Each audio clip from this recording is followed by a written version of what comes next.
جبری تعلیم۔ صنعتی دور اور قومی ریاستوں کی تشکیل کے دوران میں حصول تعلیم ہر فرد کا مسئلہ بنا دیا گیا تاکہ صنعت اور ریاست کو مطلوبہ افرادی قوت میسر آ سکے۔ دور جدید کا یہ ایک غیر متوازن رجحان ہے۔ حقیقت یہ ہے کہ ہر فرد تعلیمی رجحان کا حامل نہیں ہوتا۔ تعلیم پر بھرپور وسائل خرچ کرنے والے ممالک میں بھی یہ ممکن نہیں ہو سکا کہ ہر بچے کو رسمی تعلیم کے ذریعے سے تعلیم یافتہ بنایا جا سکے۔ فطری رجحانات کو تبدیل کرنا ممکن نہیں ہوتا۔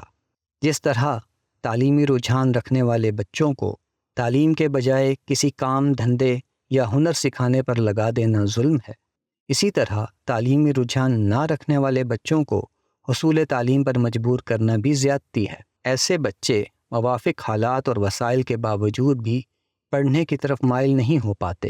اس میں ان کا کوئی قصور نہیں، اور نہ ہی تعلیمی رجحان کی کمی کوئی بری چیز ہے۔ کم تعلیمی رجحان رکھنے والے بچے ہم نصابی اور غیر تعلیمی سرگرمیوں میں عمدہ کارکردگی کا مظاہرہ کرتے پائے جاتے ہیں۔ کچھ تکنیکی ذہن رکھتے ہیں، چیزوں کو کھولنے جوڑنے میں ہوشیار ہوتے ہیں، بعض کھیل کود میں بہت مہارت کا مظاہرہ کرتے ہیں، کچھ کھیتی باڑی یا جانور پالنے میں دلچسپی رکھتے ہیں، بعض کاروباری صلاحیت سے مالا مال ہوتے ہیں۔ لڑکیوں میں یہ رجحانات گھرداری، تصویر کشی، فیشن ڈیزائننگ یا بیوٹیشین وغیرہ کی ہنرمندیوں میں ظاہر ہوتے ہیں۔ ان بچوں کو اگر ان کے طبعی رجحان کے مطابق آگے بڑھنے دیا جائے تو اکثر اپنے میدان عمل میں بہت کامیاب ہوتے ہیں، مگر رائج نظام تعلیم میں ہر بچے کو کم از کم 10-12 سال رسمی تعلیم کی چکی میں پیسنا ضروری سمجھا گیا ہے۔ حتیٰ کہ غیر تعلیمی شعبہ جات کی ملازمتوں کے لیے بھی کم سے کم معیار تعلیم میٹرک رکھا گیا ہے۔ اس کا مطلب یہ ہے کہ ایک بچہ اگر تعلیمی رجحان نہ رکھتا ہو تو اسے بھی ایک ادنیٰ ملازمت کے لیے 10-12 سال ناچاہی تعلیم کی مشقت میں بسر کرنا ہوں گے۔ ایک ناگوار کام مسلسل 10-12 سال کرتے رہنے کی اذیت سے انسانی دماغ اور نفسیات پر کیا اثرات مرتب ہوتے ہیں، اس کا احساس تک موجود نہیں۔ ایسے ہنرمند افراد کی کثیر تعداد موجود ہے جو اس تعلیمی چکر میں پڑے بغیر اپنی مرضی کا ہنر سیکھ کر اپنے شعبے میں عمدہ کارکردگی کا مظاہرہ کر رہے ہیں۔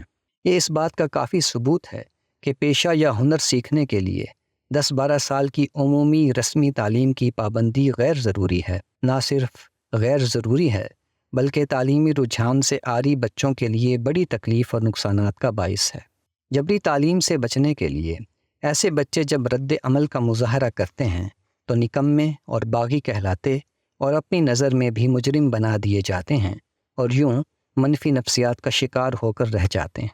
ایسے بچوں کو زبردستی تعلیم دلا بھی دی جائے تو بہت محنت کے بعد بھی معمولی کارکردگی ہی دکھا پاتے ہیں۔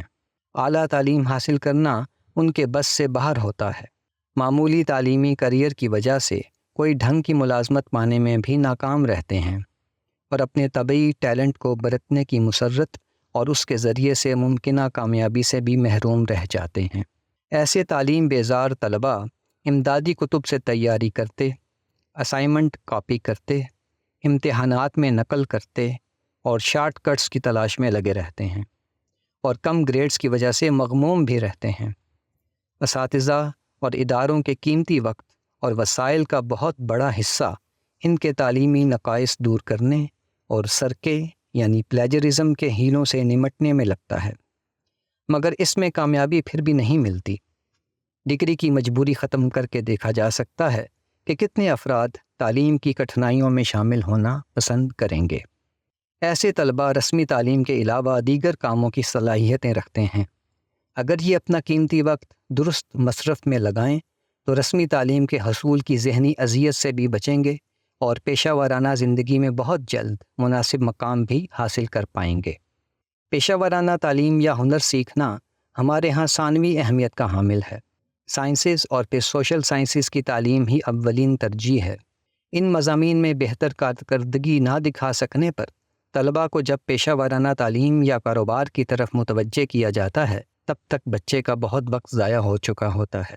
بچے کے رجحانات دیکھ کر اس کا فیصلہ پہلے کیا جانا چاہیے کہ اسے تعلیم دلانی ہے تو کس قسم کی تعلیم اس کے طبعی رجحان کے مطابق مفید رہے گی اور اگر تعلیم اس کا میدان ہی نہیں تو پھر کون سا شعبہ زندگی یا ہنر اس کے لیے بہتر رہے گا؟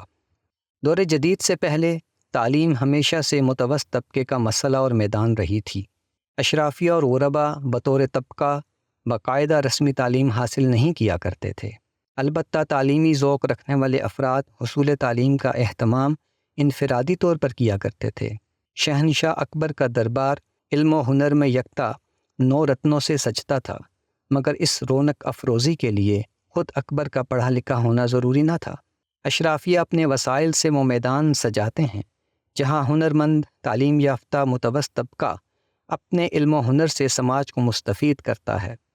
اشرافیہ کے لیے ڈگری اہم نہیں ہوتی اور ملازمت بھی وہ عموماً کرنا پسند نہیں کرتے، لیکن سماج میں عزت اور معاش کو رسمی تعلیم سے منسلک کر دینے کے بعد اشرافیہ اور غربا بھی تعلیم کے حصول کی دوڑ میں شامل ہو گئے۔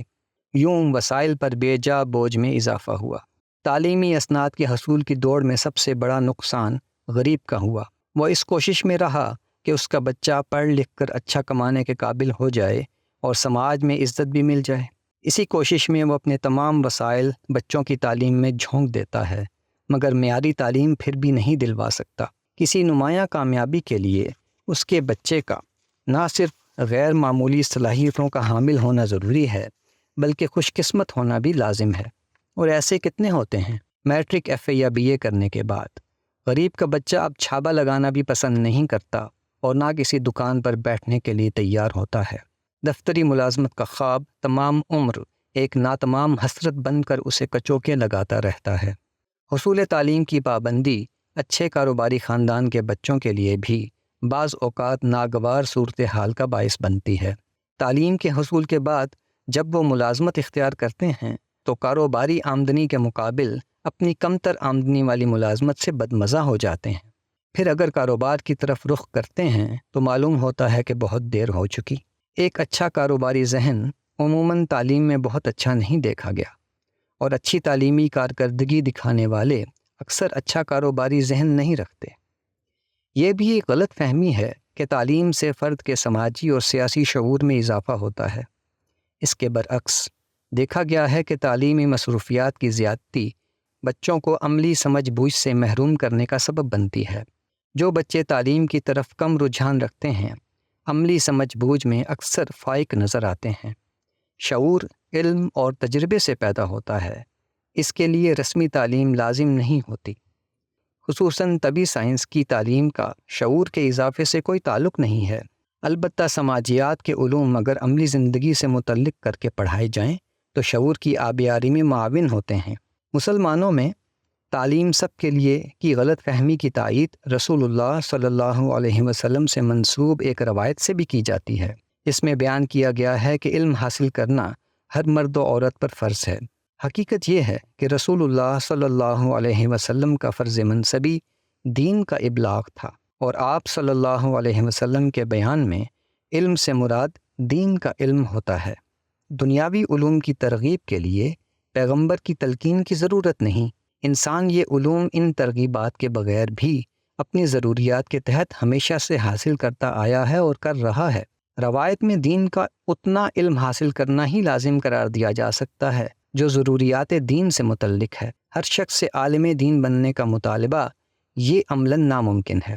نیز خود قرآن مجید علم دین کے حصول کے لیے چند لوگوں کے انتخاب کو کافی قرار دیتا ہے۔ قرآن مجید میں ارشاد ہوتا ہے وَمَا كَانَ الْمُؤْمِنُونَ لِيَنْفِرُوا كَافَّةً فَلَوْلَا نَفَرَ مِنْ كُلِّ فِرْقَةٍ مِّنْهُمْ طَائِفَةٌ لِيَتَفَقَّهُوا فِي الدِّينِ وَلِيُنذِرُوا قَوْمَهُمْ إِذَا رَجَعُوا إِلَيْهِمْ لَعَلَّهُمْ يَحْذَرُونَ۔ یہ تو ممکن نہ تھا کہ مسلمان سب کے سب نکل کھڑے ہوتے، مگر ایسا کیوں نہ ہوا؟